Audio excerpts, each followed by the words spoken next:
1981, Charles III, alors encore prince de Galles, épouse Diana. Le fils aîné de la reine Elisabeth II et la princesse des Cœurs partent en lune de miel le 1er août, direction Gibraltar.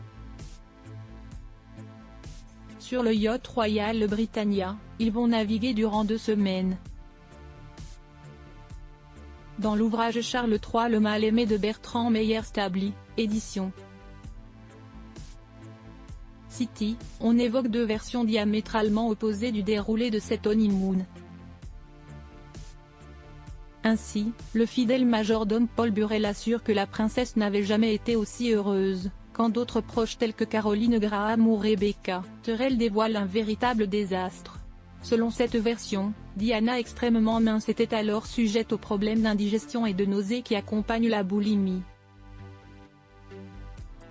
Elle se goinfre et se fait vomir chaque jour de ce qui aurait dû être à l'époque la plus romantique de sa vie, livre l'auteur.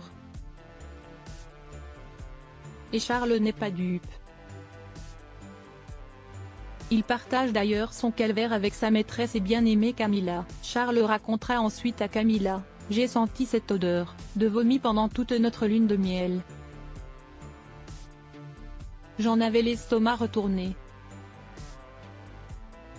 Quelques jours m'ont suffi pour comprendre ce qui se passait. Il faut qu'elle soit stupide pour s'être imaginé que je ne savais pas ce qu'elle faisait. Apprend-on de cette période. À l'époque, celle qui deviendra par la suite la mère des princes William et Harry est très déstabilisée émotionnellement. Diana se rend malade 5 ou 6 fois par jour pendant sa lune de miel, écrit l'auteur de Charles III le mal-aimé.